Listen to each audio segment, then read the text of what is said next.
What is up, everybody? Welcome into the Back to 12 podcast. I am RC Maxfield, and we've got a lot to discuss about Texas Tech football as the portal is on fire, not just for your Red Raiders, but just across the country as more players are in the portal than ever. This is probably a theme we will see moving forward since there are no guardrails for the portal. But for the Red Raiders, so far so good. We'll discuss the two previous commitments in Hunter Zambrano as well as Cole Wesniewski. And then also there was a commitment today from another DB in the portal. We'll discuss him and his skill set as well as look at some, guys, they're going to be on campus this week. And there's actually a guy on campus right now, including another DB. But we will discuss two players in particular that will be scheduled to be on campus this week that I think could be instant impact players for the Red Raiders if they can land them out of the portal. But before we get into anything like that,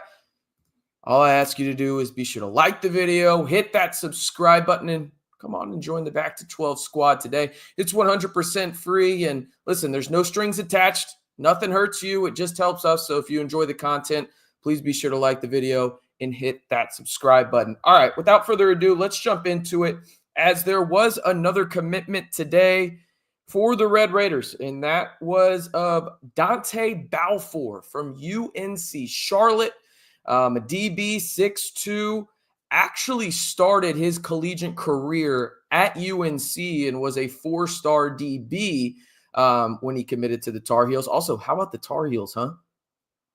Getting Bill Belichick? Let me know your thoughts in the comments on that, because that's absolutely insane to me. I digress a little bit, but he played 2 years in Chapel Hill, did Balfour, before transferring to UNC Charlotte. While at UNC Charlotte, Balfour became the program leader in career pass breakups with 18. He also had a program record in pass breakups in 2024 with 11. He is a long, rangy DB that totaled 49 tackles and 2 interceptions this season to go along with those 11 pass breakups. And he isn't afraid to get involved in the play. You know, there's sometimes where you see some of these DBs, and I'm not going to call out any names, but you know who I'm talking about, that are kind of afraid to get involved in tackling, let's just say. And he's not one of those guys. He is afraid to go down and be impactful in the run game, but he's long, wiry, not the, biggest guy in terms of weight, but he makes an impact on the outside with his length. Again, 6'2", little under 200 pounds, but he is a guy that has been proven to, when the ball is in the air, he can go and get it and really impact plays on the outside or even across the middle as well. And I really like his vertical speed. That's one thing that stands out to me, along with his obvious length at 6'2". And he has really good ball skills as well. So is he a guy that comes in and starts right away for the Red Raiders? I think there's a chance for it. He's obviously got 1 year of eligibility remaining. He is a guy that has proven that he can make plays on the outside.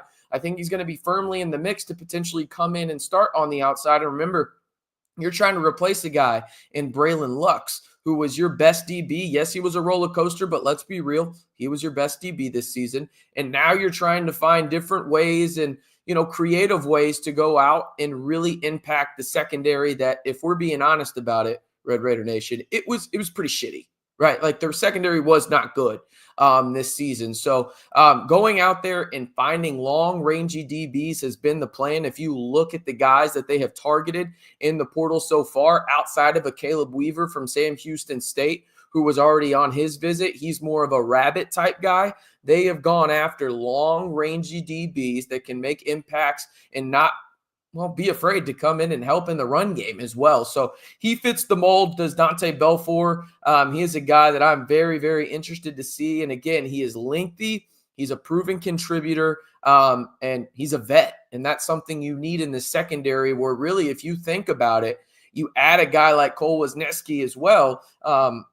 You got 2 vets back there now, because you're going to have some younger guys. Now, some of those younger guys have played some snaps, but you think about it, you're replacing guys out there in terms of the Braylon Lux, the CJ Baskervilles of the world. Like, you are going to need some vets back there starting in the secondary for the Red Raiders, or at the bare minimum be depth pieces.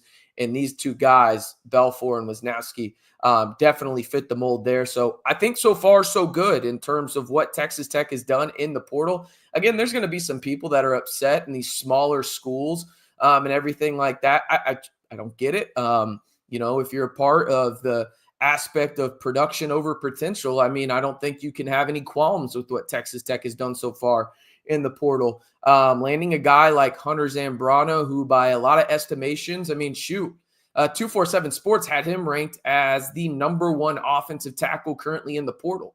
And the Red Raiders landed him just a couple of days ago. Wesniewski is part of a North Dakota State program where, albeit he didn't play in 2024, but he had 92 tackles and a program record, at least tied the program record there for the Bison, of 8 interceptions in 2023. He should be fully healthy coming off of a foot injury, right? Same with Zambrano, who only played 2 games in 2024, but he should be good to go from the jump in 2025. And who knows where he plays, Zambrano, as I'm kind of going all over the place there, right? But who knows where he plays on the offensive line. I would love to see him get an opportunity at left tackle because I think he's good enough. Does he end up at right guard? Potentially. But you feel good about 3 of your players on the offensive line, albeit 2 are coming back from injury. You have Vinny Scurry, Sheridan Wilson, and then Hunter Zambrano. That is a good nucleus and foundation for your offensive line headed into 2025.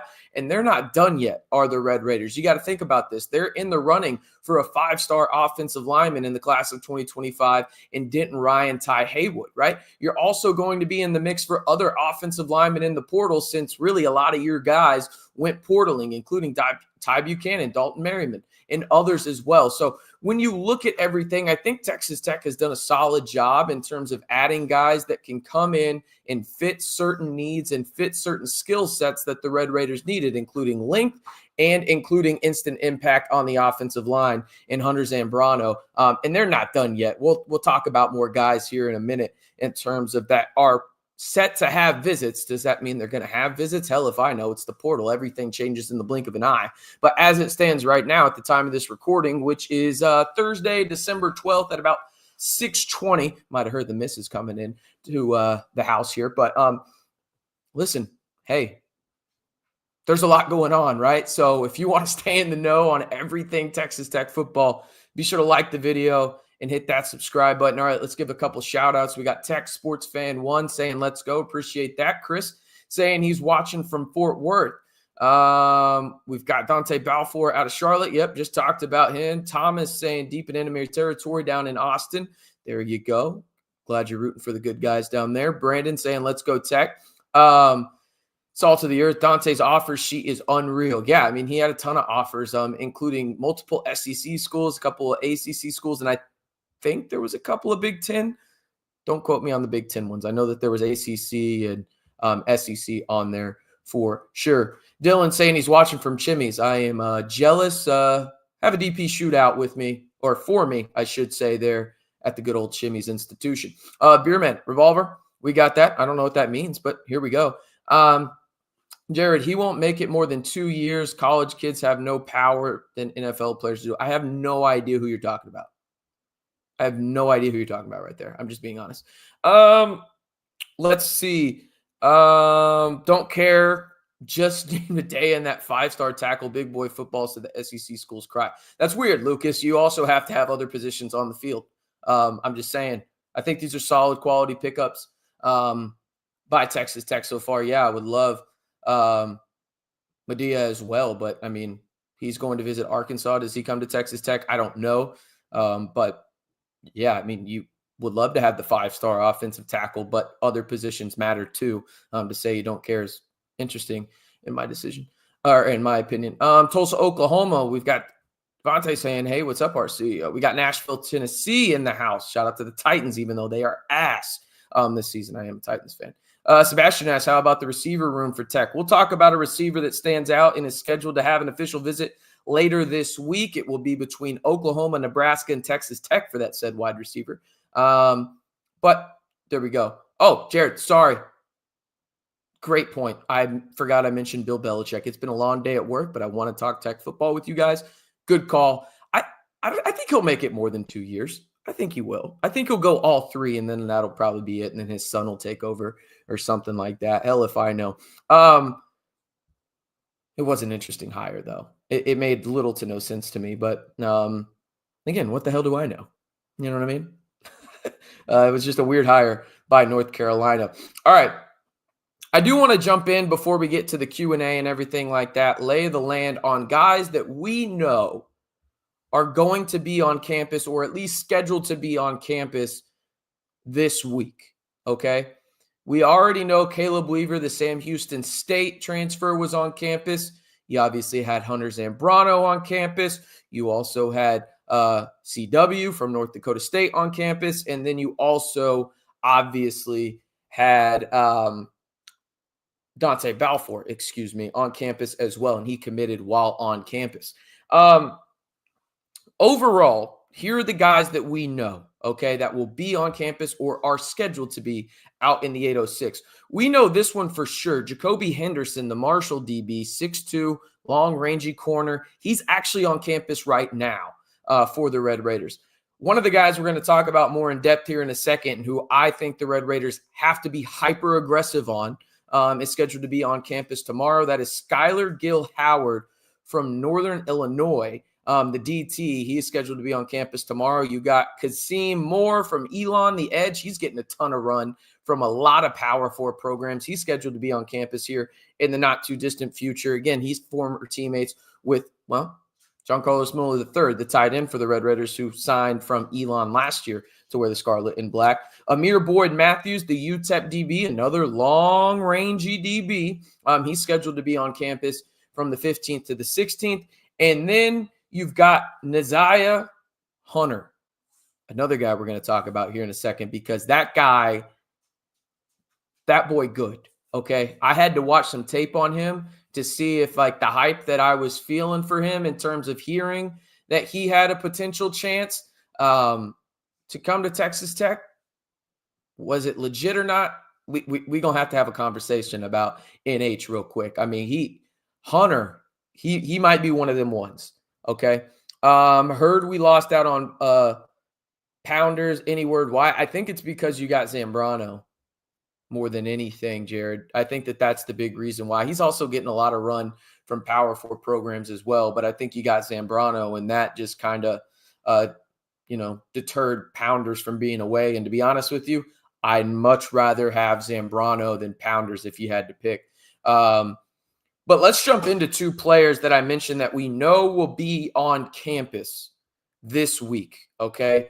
Two guys that I think Texas Tech, I don't know necessarily has to get, but I think would be impact additions and be instant starters and really stalwarts in their position groups, okay? And we're going to start on defense.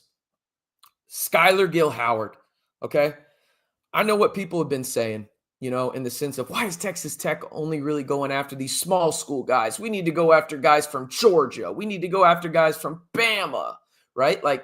Okay. Every team in the country wants to go after those guys, right? Part of college football and finding sustained success is your evaluation process, right? You build from the high school ranks and you go in and you fill those holes and maybe those misses that you had in the high school ranks with the portal. That's what the Red Raiders have done here. And what was one of the biggest misses last year for Texas Tech? Simple and plain, they missed on a lot of those DTs, okay? They did not have an answer. And part of that was due to injury, right? You had Duda miss sometimes, Quincy Ledet, others as well. But you missed on some of those guys in the portal from the D-line perspective. Okay, because you didn't have somebody to replace Hutchings. You didn't have somebody to replace the mayor and Tony Bradford, right? So you have to go out in this portal cycle and be hyper-aggressive on key impact potential guys. I think Skyler Gill-Howard is one of those guys from Northern Illinois. Okay, he's 6'1", 285. Do those measurables wow you? Hell no, they don't. But I encourage you, highly encourage you, go put on the tape. Okay, go put on the tape. Most notably, the tape against Notre Dame when the Huskies went up to South Bend and just beat the Golden Domers. Okay, they beat them. And one of the guys that stood out the most on tape in that game is Skyler Gill-Howard. okay? He absolutely dominated a Notre Dame offensive line, specifically the interior. He owned the trenches in the inside of that line for Notre Dame. He controlled the narrative for Notre Dame and really impacted their ability to run the football. Again, is he the biggest guy in the world? No, we just said he's 6'1", 285. But PFF graded him out as the number 11 defensive tackle in the country this year, okay? In the FBS. He ranked out and graded out at an 83.4. Am I saying that you need to take, PFF's grade as the gospel? No, I'm not. But I, again, encourage you, go turn on the tape. This is a guy that could come in day one and be an instant impact player in the Big 12 and be an absolute anchor in the trenches for that Texas Tech defensive line. Okay. He had 51 total tackles, 5 sacks, and 8 tackles for loss in 2024. He was an all MAC third team. Again, that's not cool. You know what I mean? Go watch the tape, okay? And I wish I could show some of you it here on this, but YouTube is finicky with showing tape sometimes, and it just has a potential chance to take away the channel from me. And I'm not going to do that because I want to keep talking to you guys. But he is a guy that is an absolute bona fide star. And in my estimation, when I watch him, and again, there will be multiple other players that go into the portal because they have about till December. It's about 30 days the portal's open. So really about early January, late December, something like that in terms of entering. That doesn't mean they have to be committed by that time, just in the portal. There will be multiple other high-quality defensive linemen in the portal. But as it stands right now, on December 12th, Skyler Gill-Howard is easily, in my estimation, a top 5 defensive lineman in the portal, okay? Again, his measurables are not going to wow you. He's 6'1", 285, but damn it, he knows how to play the leverage game and get under these offensive linemen and just really move them around like it's a ragdoll type situation. He may be 285, but I guarantee you that man squats. You know what I'm saying? He squats, okay? He has tree trunk for legs. He moves offensive linemen with ease, and he's also got finesse game as well. But the best part about his game, in my opinion, is the fact that he doesn't try and do too much. He understands his assignment and what was one of the biggest issues for the Red Raiders in the run game this year, staying in their damn run lanes. This guy understands football. He has a high football IQ. He understands leverage, understands he's not the biggest guy in the world, but he knows how to get to the quarterback right in front of his face and set an edge if need be. But most importantly, where do QBs feel the most pressure in terms of making mistakes? When the pressure comes right at them. And Skyler Gill-Howard has a tendency to do that at an elite level, a very high level. Again, number 11 player at the DT spot in all of college football, according to Pro Football Focus right there, right? Like PFF, like this is one of them ones. You got to go get this guy, in my opinion, in terms of this is a game changer on the defensive line, and I think really impacts your ability to see those guys like a Harvey Dyson have an impact next year. You know, the Spencers of the world, the Isaac Smith. This is a guy that helps you solidify the interior, and then there's a domino effect outwards in terms of the edge rushers being productive. He's that type of player, in my opinion, and a guy that will be on campus later on. Again, I highly encourage you to go watch his film against Notre Dame. It got me excited. I'll just say that. It got me excited watching him. He's a true impact guy, in my opinion.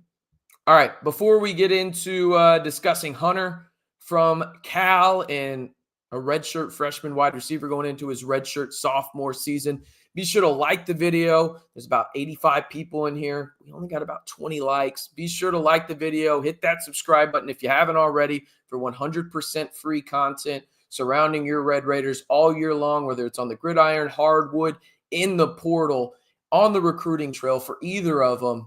Hey, this is the place for you, for the most interactive Texas Tech YouTube channel. All you got to do to join the Back to 12 squad is like the video, hit that subscribe button, turn on that notification bell, as we are on our way to hopefully getting 11,500 subscribers by the new year. Appreciate all the new subscribers. This has been a great month. We're on pace for about 125,000 views this month. That'll play. That will play. Appreciate each and every one of you guys. Going to get a drink of water here real quick.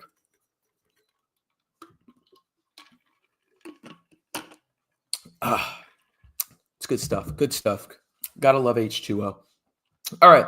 Beerman says 247 rates Zambrano on the level with Hudson. Yeah, no, I mean, again, there is risk.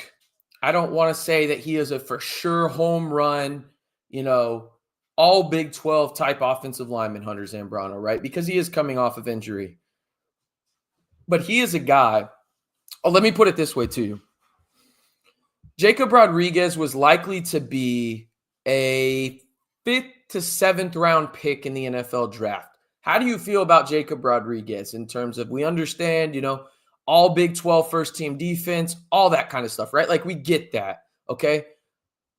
But he was graded out like that, right? And we know how you feel about Jacob Rodriguez. Granted, different position. I understand that. You understand that. It doesn't take a rocket scientist to say, linebacker is different from offensive lineman. We get it. But Hunter Zambrano was in the same range in terms of draft grades as Jacob Rodriguez, that 5 to 7 range. You're talking about a legit NFL offensive lineman. And if we're being completely honest about it, how many bona fide, for sure, NFL offensive line prospects has Texas Tech had in the past 2 years? I'll give you a second, and you only need a second because the answer is 0, right? 0. And look, we're just being real about it, right? Like, Caleb Rogers is the closest thing. And no disrespect to him, I think he can play on Sundays, but it's not a for sure thing. I think that when you look at Zambrano and what he brings, again, he's 6'5", 305, quick as lightning off the snap. I think he can play left tackle at the P4 level. Will he? I think they have to give him a shot, but I'm not sure he will. He may move inside to right guard, but he's versatile, right? Worst case scenario, he's your starting right guard. Okay, and you feel really good about the interior of your offensive line with Vinny Scurry coming back, Zambrano at right guard, Scurry at left guard, and then Sheridan Wilson in the middle. That's a pretty damn good interior. You got to figure out the tackles because woof right now, right? Like woof. But I feel good about him. And then you add 2 guys that are veterans into the secondary. Obviously, CW from North Dakota State. Again, 8 interceptions. I don't care what level of football you're playing. 8 interceptions is impressive, let alone at the FCS level where you are the best team in that division of football year in and year out. North Dakota State could be a ton, and I mean a ton, of FBS teams. Don't get that twisted. And he was arguably their best defender in 2023, right? And then you bring in Balfour, a guy that is proven to be a playmaker on the outside, has length, has good vertical speed, quick twitch on the outside, and can guard the best wide receiver on the other team. I like what Texas Tech is doing so far. Do I want them to go out and land other guys? Obviously. I mean, they have probably about 8 or 9 more guys that they can land in the portal. And there's some guys that I really want. I mean, there's a couple guys. I just saw somebody ask in the chat about one of them. There's a couple guys I really want. Okay. Will they get them? Hell if I know. The portal changes every damn minute, it seems like. But I think Texas Tech is in a really, really good spot. And I think they've done a really solid job. Like right now, so far, again, Zambrano, if you go look at really any portal rankings, at worst, he is the 4th offensive tackle in the portal. I don't know what else you want from Texas Tech at that point, right? Like that's a hell of an ad, okay? And then you go look at CW. He was getting offers left and right from high major P4 conferences, including, Wisconsin, Iowa, so on and so forth. And then you've got Balfour, who was also getting high major offers from SEC, ACC schools, but he lands at Texas Tech, okay? I'm not saying these guys are going to be all Big 12 first-team guys, but they've done a really good job at pinpointing needs, and they've done so at an aggressive rate so far. And again, good stuff from Texas Tech. They're not finished yet, but really, really good start. RC, what do you think about Connor Wegman going to Houston? It's fine. I don't know. I mean, I think he's a solid player. I mean, can he stay healthy? I like him with Fritz. I think that they might get the most out of him, but I don't know. I don't really feel any type of way. I thought it was like, okay, good for Connor to stay home and go back to Houston, where I believe he's originally from. So makes sense. Good pickup for Houston, though. No debating that, but it doesn't really I think, move the needle. They need far more than just a solid quarterback to change their fortunes down there. That's a rebuild for Coach Fritz. Any chatter on Prince Will? No, I haven't heard any. The last I heard, there was like 6 teams involved that were showing him interest. Let me go double check, see if there's been anything. Oh, that's interesting though. Real quick, it sounds like Seth Dagey is going to be the new offensive coordinator at Arizona. So there you go. That's interesting. Former Red Raider, obviously. Let me look up those teams for Princewell real quick, because he's the guy I really want. I think he's a guy that does have all Big 12 type potential. And we'll talk about it here in a second. In terms of like a guy that I think is really, really good from the standpoint of Texas Tech will have him on campus. So the teams for Princewell are Ole Miss. I probably think they're the favorite. I believe that's where his brother plays currently. But they did just land an LSU transfer. Correct me if I'm wrong there, chat. I believe that they landed an LSU transfer today that would be at the same position. Maybe they need multiple. I don't know. But Texas Tech was one of the 6 teams that was mentioned, according to On3, alongside Ole Miss, Auburn, A&M, LSU, and Florida State. He is visiting Ole Miss today and tomorrow, then A&M after that. It would not shock me if we hear about him heading out to Texas Tech if he doesn't commit to one of those 2 schools that he's visiting right away. It would not shock me at all if he takes a visit out to the 806 as well. He's one of them ones right there. He's a difference maker. Okay. Yeah, he's a guy that I could see Texas Tech, putting on the edge in a Shieldwood defense and getting 9.5, 10 sacks in year number 1. And then him just being in Lubbock for 1 year and going to the NFL. I really think he's that good. I really do. And I think he'd be perfect in a Shieldwood defense. I really, really do. All right. Speaking of skill position players, that from Jet. I might be pronouncing his name wrong, so apologies.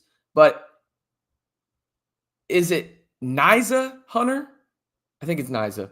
I'm going to roll with it. But it's the Cal wide receiver. He's 6'2", 210, a former 4-star wide receiver from the class of 2023. Was actually not really supposed to play too much in 2024, but ended up arguably being their best wide receiver. Posted 40 catches, about 600 yards, 578 to be exact, 5 touchdowns. When I watch him play, these are the kind of traits that stand out to me. And I think he would be a great addition. I'll say that. But these are the traits that stand out to me. I wrote down that he plays fast and he's confident, right? A lot of wide receivers play with hesitancy that are young. He plays fast and he's confident in his route running ability. Now, when you look at everything, he covers a lot of ground in the short area half field. And I think one of the best traits that he has, and one that kind of reminds me, and don't hear what I'm not saying here, but when I think of a wide receiver that is slippery or hard to tackle, he kind of reminds me of that A.J. Brown, Deebo Samuel guy in terms of it never seems like the first guy gets him down. Like it just doesn't happen very often in the film that I've seen. He's solidly built with good overall size and bulk. He has long arms and does a nice job of extending his arms and making sure that he doesn't alligator arm it. He actually goes out and attacks the ball, right? Like that's something that stands out to me. And he has a large catch radius as well. He's not going to be a threat to take the top off the defense, though. He's not a 4-3 guy, probably closer to a 4-5-5, I would say. But I do think one of the benefits of Hunter is he can kind of line up anywhere. I would not mind seeing him in the slot. I wouldn't mind seeing, move Caleb Douglas to the slot to give the defense a different look, and Hunter's on the outside. Same thing with Coy Aiken and Hunter flip around. Like, I think that would be a tremendous trio for the Red Raiders, and I think Hunter could easily play the slot. Now, would he step in and immediately be that Josh Kelly role type guy? I don't know, because a lot of the film that I saw, he played on the outside. Doesn't mean that he can't play in the slot, because there were a few plays that he played in the slot. But I do think he is the guy that really stands out to me in terms of I think he could come in right away in a Mac Leftwich offense and get 800 yards. I think he could be that type of guy. At 6'2", 210, I would love to see him in a Mac Leftwich offense because I think he can create and do a lot of things at a very, very high level that not many, if any, wide receivers currently on the Texas Tech roster can do. I think he could come in right away and be the best pass catcher in terms of just strict hands on the team, in terms of actually pinpointing the ball and going out there and not having to be, a catch in terms of catching with your body, right? Would he be the best wide receiver on the team for Texas Tech? No, I think that would be Caleb Douglas, but I think he'd be in the conversation, right? He's that type of player. And again, 40 catches, 578 yards, 5 TDs. Is that going to wow you on paper? No. But much like Skyler Gill-Howard, I encourage you to go watch the film of Hunter at Cal and see what he did in a situation that really wasn't too great until later on in the year where he was really starting to go. He really didn't start as a starter until the 4th game of the season. So he's an interesting one, and I think Texas Tech should be hyper aggressive on him. I mean, I think it would be phenomenal if they landed Skyler Gill-Howard, the Northern Illinois DT, and then they landed Hunter from Cal. I think those would be 2 home run additions for the offense and the defense for the Red Raiders. I think they are sensational players, and they are both scheduled to be on campus as early as tomorrow. Skyler Gill-Howard is supposed to be on campus tomorrow. He's getting a ton of P4 love, as is Hunter, the Cal wide receiver. He's getting a ton of P4 love. And those are 2 guys that really stand out to me. Again, real quick before I get to the comments, and you can drop in your questions real quick. We'll probably go for another 10 or so minutes. As long as the questions keep pouring in, we'll probably keep going. But the players that are confirmed to have a visit, doesn't mean they're actually going to be there, but are confirmed to have a visit as of now for the Red Raiders are Jacoby Henderson, the Marshall DB. He's actually on campus today for the Red Raiders. Skyler Gill-Howard, I think we've talked about him enough. His scheduled visit is supposed to start tomorrow. Then you've got Kazim Moore, Elon Edge. His visit is supposed to start here in the next 24, 48 hours. And then Amir Boyd Matthews, another long, rangy DB from UTEP. His visit is scheduled to start on Sunday, the 15th, and go through Monday. And then Neziah Hunter, the Cal wide receiver, his official visit is supposed to start here in the next few days. You're in the mix there between 3 schools, including Texas Tech. So Texas Tech is one of those schools. The other 2 are Oklahoma and Nebraska. Okay, so that's kind of the situation you're in currently right now if you are Texas Tech. And again, I would love to have Hunter. I would love to have Gill-Howard. I think those 2 guys are game changers, in my opinion, for their respective sides of the football. Let's see. Jet, hopefully that answers your question on the skill guys. Tyree needs to talk with Princewell. Yeah, I hope so. I hope Joey is using all the connections possible right now. If we're being honest, I really do. I really, really do. Real quick, while I get a drink of water, be sure to like the video, hit that subscribe button. We got over 100 people watching in here. By my estimations, only 30 likes. Be sure to like the video, hit that subscribe button for 100% free Texas Tech content damn near every day. Since Texas Tech played West Virginia, about 10 days ago, 11 days ago, we've put out damn near 20 videos here on the channel, giving you everything from who you should be looking for on the OC search. By the way, nailed it on that front with Mac Leftwich. Who you should be watching out for in the portal. By the way, nailed those as well, discussing those guys before they committed. And if you want to stay in the know on everything else in the portal for the Red Raiders, just like the video, hit that subscribe button to join the largest group of Texas Tech fans here on YouTube. And again, best part about it, it's 100% free. All right, quick water break.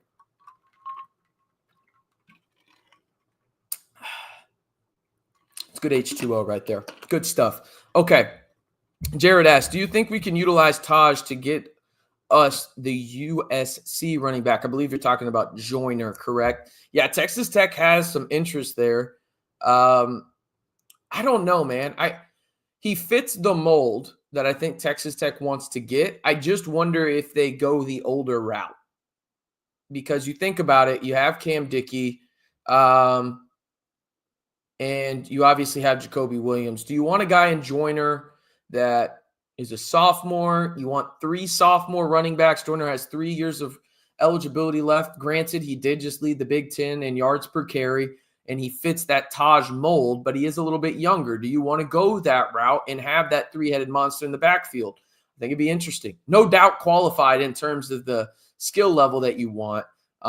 It's just, does he want that? And does Texas Tech want that? Or do they want to go maybe the more veteran approach and maybe go after the Texas State running back and have some experience coming in from that perspective with the offense that Mac Leftwich runs? Also, would love to see Alex Harkey, the right tackle for Texas State. Would love to see him follow Mac Leftwich out to the 806, but we'll see how that goes. Texas Tech actually offered him a couple days ago, and is a guy that really, really could be an instant impact player on that right side. If you got Zambrano at right guard and Harkey at right tackle, you're talking about a guy in Zambrano that's 6'5", 305, and then Harkey, Alex Harkey, is, I believe, 6'5", 6'6", like 330. It's a pretty good start on the right side of that offensive line, no doubt about that. What do you think of Taj talking about coming back and coaching? It doesn't surprise me. Taj loves Texas Tech, man. He's everything that a Red Raider is, man. He's such a model citizen off the field, and on the field, we obviously know what kind of player he is, being the all-time leading rusher in program history. But man, he's everything you want, right? Like, he's everything you want for an ambassador for Texas Tech football, and to have him going to the NFL, and I think he'll be a really solid running back for years to come, alongside a guy like, I don't know, the best player on the planet, and Patrick Mahomes. Those are two pretty damn good ambassadors that genuinely embody everything it is to be a Red Raider at a high level, not to mention pretty damn good football players, but even better people. So doesn't shock me at all, and Taj is definitely qualified. And speaking of the running back position and coaching, shout out to Garrett McGuire. He is the new running back coach. It took me 37 minutes to bring that up, but my apologies. He is the new running back coach for the Red Raiders, the son of head coach Joey McGuire. Listen, a lot of people are saying this is a Nepo baby hire. Garrett McGuire is a really good coach. Now, let me say this. Does his dad being the head coach at Texas Tech impact him getting this job? Probably slightly. But McGuire is more than qualified. He's coached a few positions, in that regard. So, I mean, I think it's a quality hire for sure. And I get the Nepo aspect of it, but I do think that he's a quality hire at the running back coach position. Chad asked, am I crazy for believing Mo Horn could take a huge leap next year? No, I don't think so. I think you saw flashes of him really the last two games of the season that showed maybe he could be an impact guy. What does that look like exactly? I don't know, but I think him having, a lot more experience under his belt in terms of playing time and actually meaningful playing time will be super beneficial for the Red Raiders next year. He's got all the traits, right, like you want in a shutdown corner. Now he's just got to do it. I think the biggest thing he struggles with is really getting beat on the inside. On the outside, I think he's a good corner, but he gets beat quite a bit on the inside, and that's something that he probably needs to work on this offseason. Let's see. Things are we got D. Wayne saying, RC, just want to say it's an honor being your favorite viewer. #fact. I don't know. You can be number 2, Dwayne, but I think my wife will take the number 1 spot on that one. But I appreciate you tuning in, man. Non-family, you can be number 1. I appreciate that. Beer man, things are starting to heat up. Are things starting to run through Lubbock, or is it just Kool-Aid? I would slow down on the Kool-Aid and the running through Lubbock talk. Let's see what this Texas Tech roster looks like. I mean, they've added some three solid pieces. They've added 3 solid pieces, but there's a lot of work to be done, and now there's some expectations, right? And that's a big deal. Anyone Garrett McGuire can bring with him to the hub?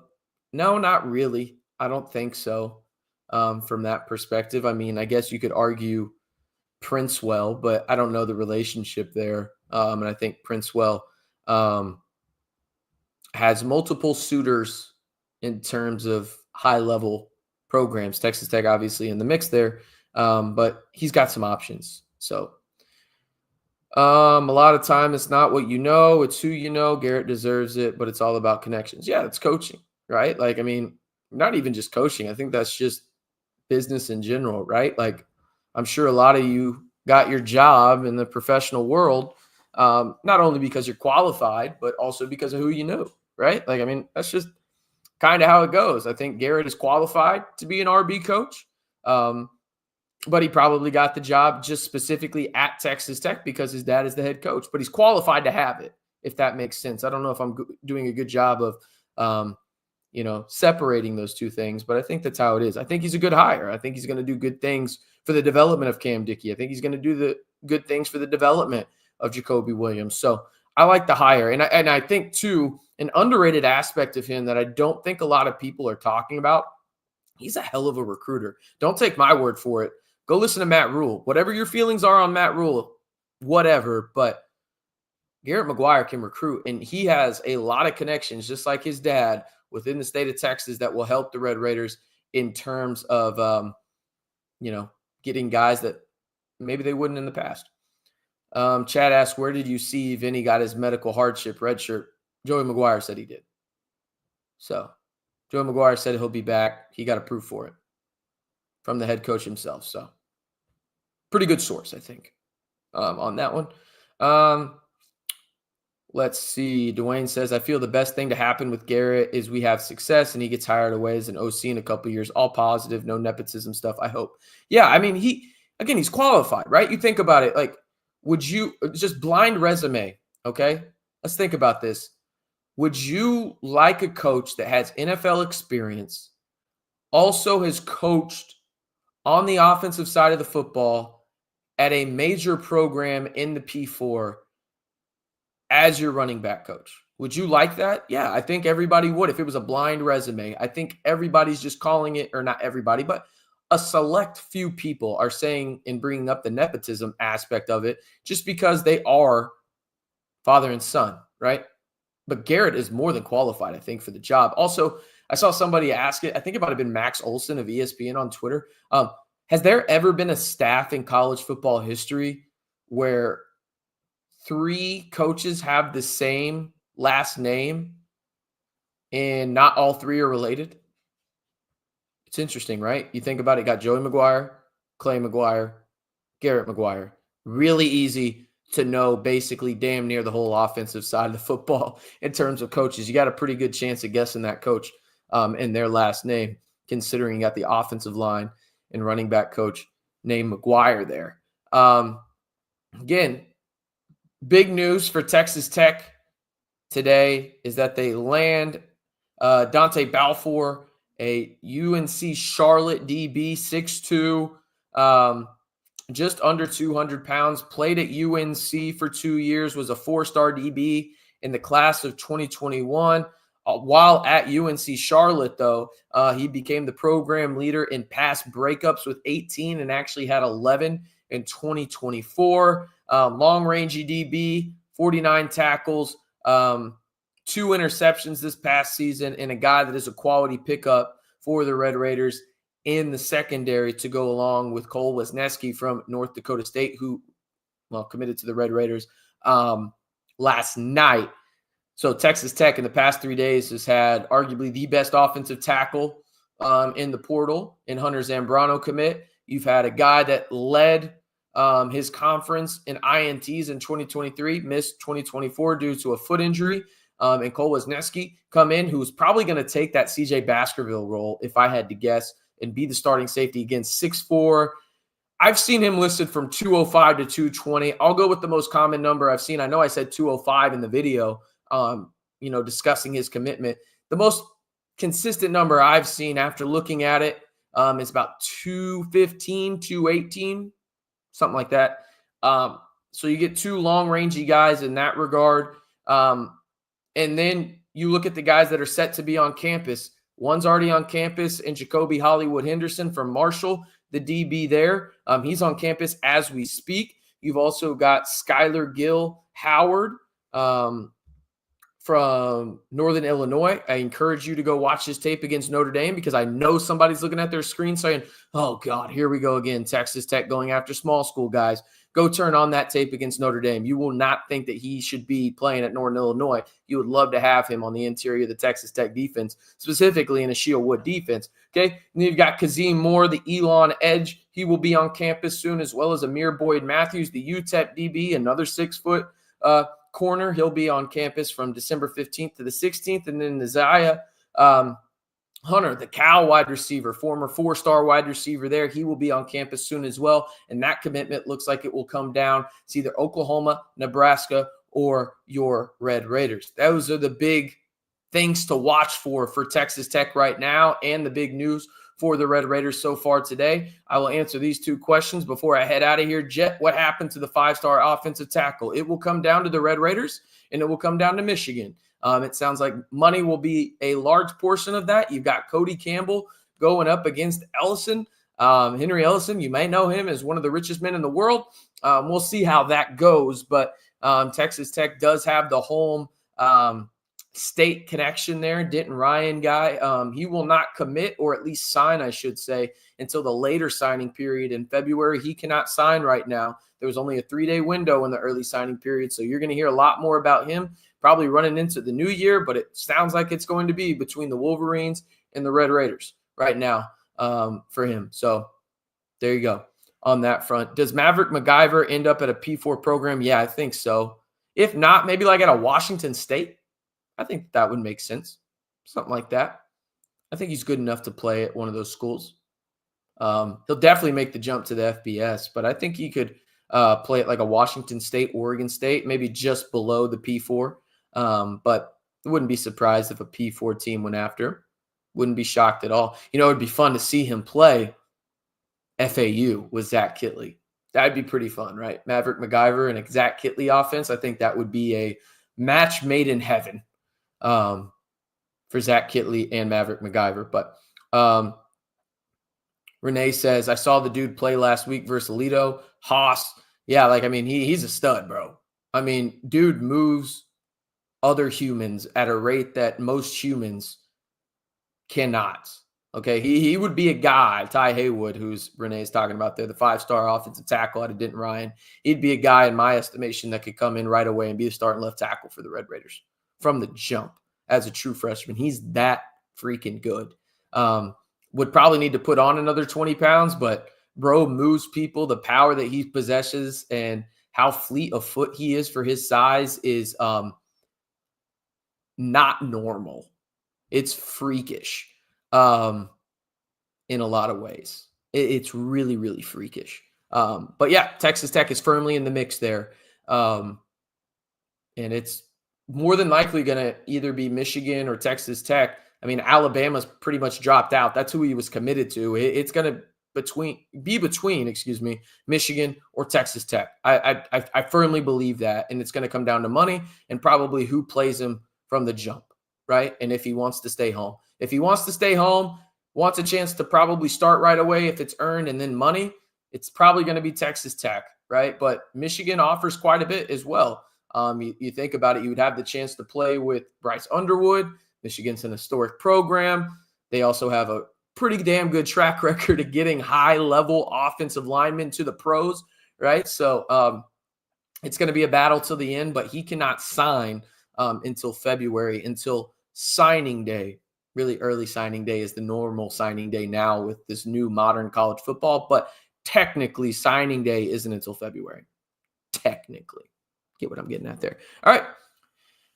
That's going to do it for today's live video. Again, big news there. Texas Tech lands another DB in Dontae Balfour, the UNC Charlotte DB, 6'2", and the Red Raiders have plenty of talent on campus heading into this weekend.